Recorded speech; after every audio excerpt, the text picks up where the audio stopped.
Assalamualaikum warahmatullahi wabarakatuh. Baiklah, para mahasiswa yang Bapak banggakan, kita saat ini di penghujung perkuliahan di sesi ke-15. Sebelum kita nanti melaksanakan ujian akhir sekolah akhir semester pada pertemuan 16. Topik kita atau mosi kita pada hari ini adalah penilaian berbasis kelas. Jadi dari sesi-sesi yang telah kita lalui, pada akhirnya kita melakukan evaluasi. Evaluasi itu terhadap program yang berjalan, katakanlah di pertengahan semester, di setengah semester, dan akhir semester itu disebutnya evaluasi. Tapi karena kita ada di kelas, maka lebih tepatnya adalah penilaian berbasis kelas, yang tentunya bermacam-macam nanti. Ada ulangan harian atau formatif, ya, ulangan setengah semester, ada akhir semester, ada asesmen diagnostik dan sebagainya. Tentu sesuai dengan keperluannya. Penilaian berbasis kelas merupakan penilaian yang dilaksanakan guru untuk menentukan tingkat ketercapaian penguasaan peserta didik terhadap kompetensi yang telah ditetapkan dalam kurikulum. Jadi standar isi di setiap kelas tentu berbeda. Standar isi merupakan standar yang pertama. Jadi kalau dulu kan standar isi itu yang pertama. Materinya apa? Sekarang tidak, standar kelulusan dulu. Kalau kelas 1 nih sekian materi sudah ditentukan standarnya, standar kelulusannya. Bisa dikatakan kelas 1 bisa naik kelas 2 itu standarnya ini. Baru nanti isinya bagaimana. Kalau dulu tuh isi dulu, baru proses. Sekarang adalah kelulusan ditentukan, standar itu baru isinya bagaimana untuk supaya mencapai kelulusan tersebut.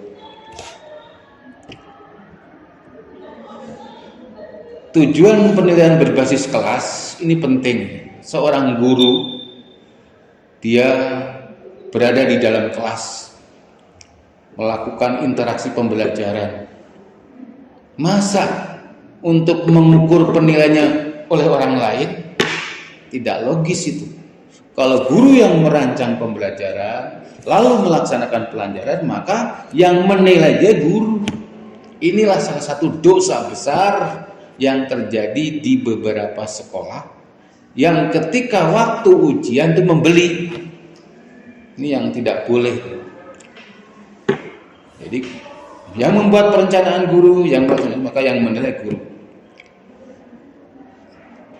Penilaian yang tujuannya adalah untuk apa? Untuk menilai tingkat ketercapaian kompetensi siswa, mengukur pertumbuhan dan perkembangan belajar siswa, mendiagnosa kesulitan belajar anak, mengetahui hasilnya apa setelah melakukan beberapa treatment, ya, mengetahui pencapaian kurikulum. Sebab mau tidak mau kurikulum itu harus dicapai. Misalnya 100%, ketercapaiannya apa? Minimal 75%. Bagus-bagusnya adalah 100%. Itu tujuannya, selain untuk mengetahui tingkat ketercapaian kompetensi, kesulitan belajar, juga ketercapaian program. Selanjutnya, apa sih fungsi penilaian? Fungsi atau kegunaan penilaian yang dilakukan guru selama beberapa hari, minggu, bulan, catur bulan, semester, sampai 1 tahun ini punya tujuan, fungsinya apa? Untuk menggambarkan sejauh mana seorang pendidik menguasai kompetensi. Atau kompetensi di sini adalah pengetahuan, keterampilan, dan nilai-nilai yang diwujudkan dalam kebiasaan berpikir. Jadi kompetensi apa yang dimiliki? Tentu berkaitan dengan ranah kognitif, afektif, dan psikomotor. Kebanyakan guru masih baru menguasai kognitif pun belum tuntas. Itu kan ada C1 sampai C6. Lalu kaitannya sikap itu ada P1 sampai P5. Ini belum pernah diukur. Keterampilan K1 ada berapa sampai 6. Jangan sampai kita hanya mengukur satu aspek saja. Mengevaluasi hasil belajar peserta didik dalam rangka membantu memahami dirinya sendiri, membuat keputusan tentang langkah berikutnya. Jadi anak akan berintrospeksi diri atau mengukur diri bahwa dari materi yang disampaikan guru dalam proses pembelajaran itu dia telah menguasai di mana yang tidak. Nah, ini penting agar anak juga nanti tahu berapa sih nilai kuantitatifnya, berapa sih nilai kualitatifnya. Sekarang kan nilai itu ada nilai kuantitatif berupa angka, juga ada nilai kualitatif dengan level A, B, C dan seterusnya. Di SD juga berlaku seperti itu. Gua menemukan kesulitan belajar ini penting. Anak adalah ya anak, pasti dia selain menemui kemudahan juga kesulitan. Nah, kesulitan inilah yang perlu kita bantu agar anak merasa tahu kelemahan dan kekuatan dia. Sebagai kontrol guru di dalam pelaksanaan program, sehingga penilaian terus dilakukan secara kontinu, terus menerus sesuai dengan capaian pembelajaran, ruang lingkup materinya sejauh mana.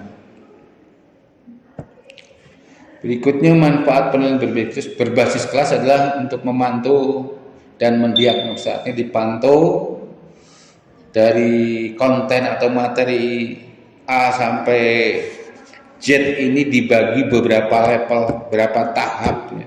Dalam perencanaan di silabus sudah jelas tuh, di RPP-nya bagaimana.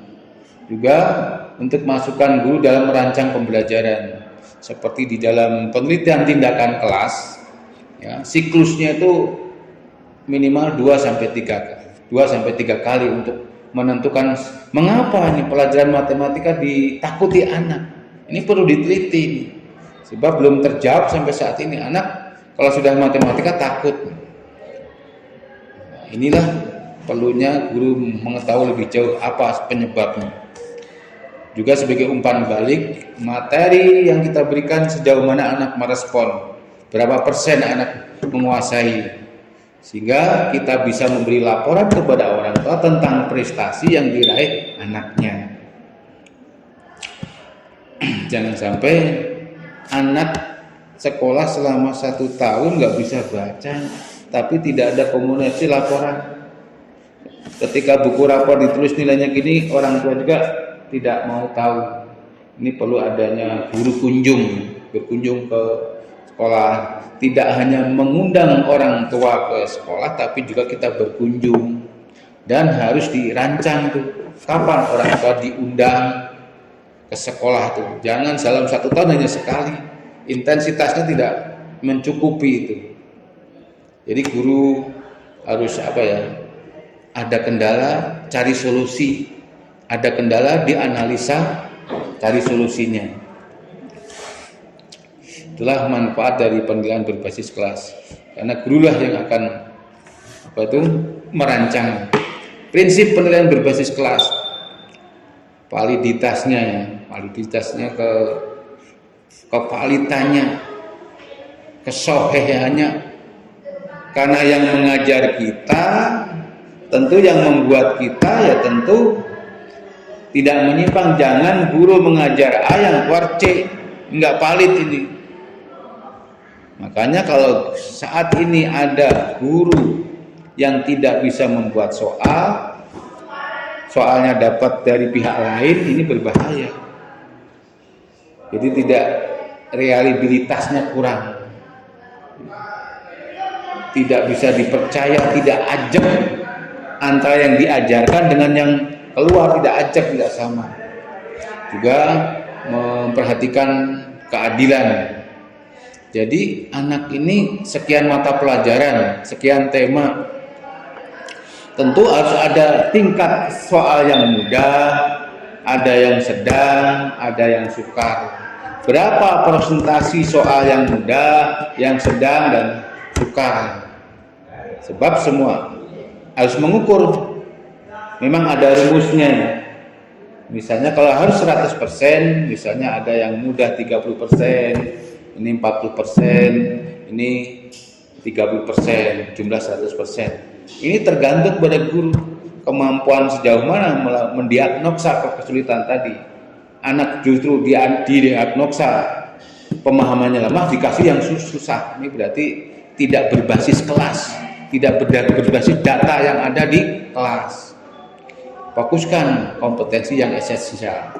Kompetensi kan banyak, kompetensi dasar banyak, mana yang mengambil beberapa kompetensi tapi mencakup semua esensi materi di atas, di dalamnya maksudnya. Kalau ekonomis dipermudah, jangan sampai ulangan tuh yuran lagi, membeli itu padahal kan di tata usaha kelas di atas kelas itu ada, masa harus ulangan membeli, apalagi di pemerintah, di BOS sudah tercakup di situ kok, termasuk biaya ulangan.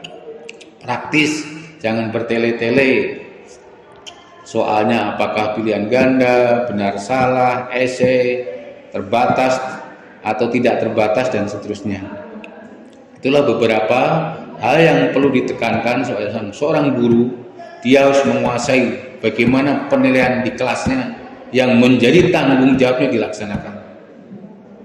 Jangan sampai hasil penilaian atau asesmen kita tidak bisa mengukur ketercapaian daripada penilaian yang kita lakukan atau pembelajaran yang kita lakukan.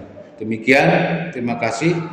Mudah-mudahan kalian nanti terus pelajari di aplikasi Edlen untuk diperdalam. Gunakan referensi pendapat dari para pakar tentang penilaian ini. Terima kasih. Sekian. Wassalamualaikum warahmatullahi wabarakatuh.